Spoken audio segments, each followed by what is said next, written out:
I did watch the draft actually. It was it made for interesting viewing. But obviously, I was sat in a different position, having already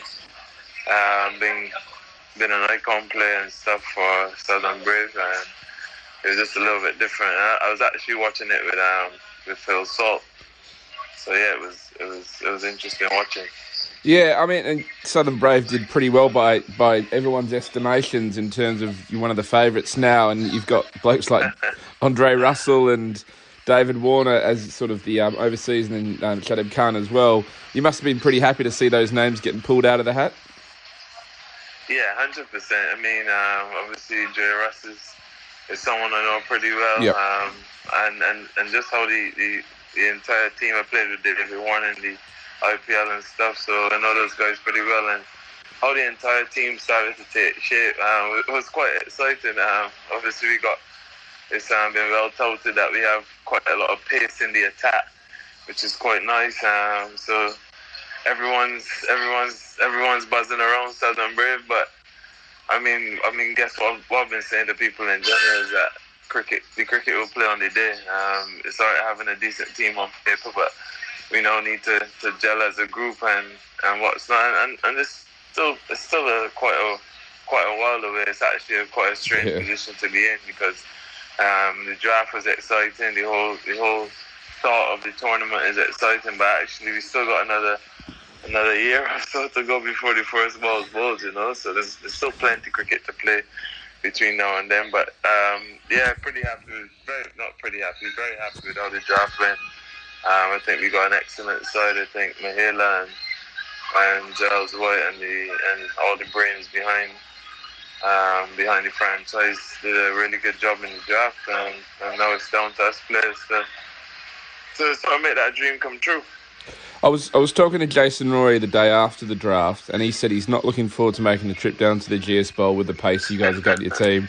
I mean, that is, obviously it's a well-rounded team. You seem to have all bases covered, but the pace is it seems like that's going to be the thing that you guys enjoy delivering the most during the 100. Yeah, definitely. It's quite nice to hear top players like Jace make those comments about our team straight away. And yeah, like the pace attack is well documented right now. We got left arm seam, we got right arm seam, we got tall bowlers, we got skinny bowlers, we got guys who can take the pace off. So yeah, we do have a very, very good mix, and it's very exciting, to be honest. And I'm very excited to be working with those guys and playing alongside such great talent, to be honest. It's not just the overseas guys as well, is it? Like, you've been around the world, you've played in all these leagues, and it's the domestic guys that usually are the difference and why teams win competitions. And you look at the domestic guys, you've got some local guys like yourself, obviously Joffre's there as well, but then you got Vince and Dawson, who are both World Cup winners this past summer. It's a pretty strong domestic group as well that the team has, isn't it? Yeah, 100%. I mean, as you said, I've played in quite a few tournaments, I've played in quite a few franchise teams now, and if one thing that really sticks out to me is obviously your overseas players are your overseas players. They're very good, and they are overseas players for a reason. But I always believe that you're only as good as your local players, and as you said, we got an abundance of talent, a rare talent in the domestic players, and we as domestic players, we want to be taking on most of the mantle anyway, and really stepping up for the team and winning big games for the team. So the domestic side of the team is looking very strong, and as I said, I just can't wait really to get started. Well, how do you see your role, Chris, in the team? Because obviously now you've played in probably 2 World T20s. Am I right in saying that? A World Cup as well. Yeah. And you've been around the world. You've played in all these competitions, so you have a lot of experience to sort of impart on younger guys like Ollie Pope is in the team, and Ross Whiteley and these guys who are getting a gig in a big high-profile tournament. I mean, what sort of things will you be saying to them? How do you see your role within the team? I guess I haven't spoken to Mahela. Obviously quite a way off and what's not. But On first glance, yeah, I mean, in general, I enjoy working with younger players, older players, and just players in general because for two reasons. I like to share my experiences and equally I like to learn off people as well. I'm always trying to evolve as a player and trying to improve my game at a rapid rate. So I just see my role in the team as I'll try to lead in my own way, try to lead in my actions, try and be as professional as possible and try and help out people where I can and yeah, just try and do my best to play, whether it's a small part or a big part in getting the guys to gel as quickly as possible so that we can just get on with on-field matches because it will be a short tournament. So that initial period and throughout the tournament will be key in terms of gelling and playing for each other and playing for something meaningful. So I guess on first glance, that's how I see myself fitting in. But more than anything, like I'm going to have to perform. I want to perform, and once I'm putting in performances on the pitch, I'll try and lead with my cricket and lead with my actions. We've seen, obviously, Joffre at the World Cup bowl super over. You've bowled super overs for England as well. Who's going to be the death bowler for you guys? Because I know, you're obviously a pretty handy death bowler, so I'm guessing you're putting your hand up as well. Well, again, that's the exciting thing about the way the squad's made up.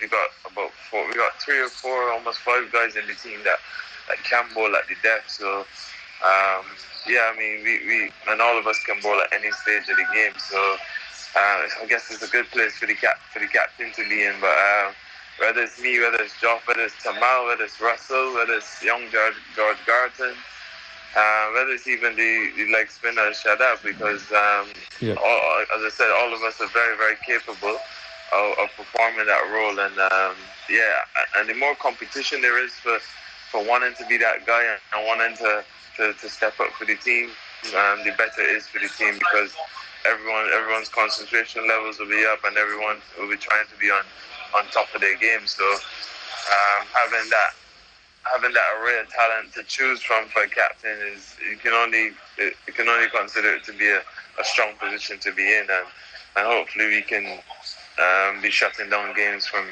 the time the first ball's bowled, really, because as I said, any one of us can bowl in those key and important overs.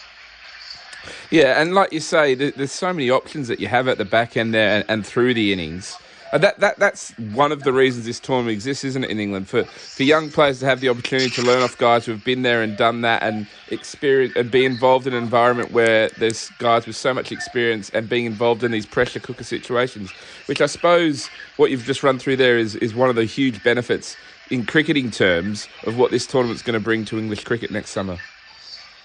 Yeah, it'll be massive. It'll be massive because all of a sudden, obviously, it's only 8 teams, and every game will be a big game. And the more big games that younger players or players in general can play, the more calmer you can be in those situations when it comes to maybe that step up to international cricket. And I can't see it doing nothing but making English cricket stronger because the more we can get guys coming out on the right end of pressure situations, which is the opportunity that the 100 presents, the better off it will be for English cricket because, as I said, selectors and the captains and stuff will have much more guys to choose from rather than, like, say, 1, 2 or 3 guys at the minute. Absolutely. And just finally, Chris, have you looked through the other squads and sort of picked out 1 or 2 that you think, well, they're going to be the ones to look out for in 9 months' time?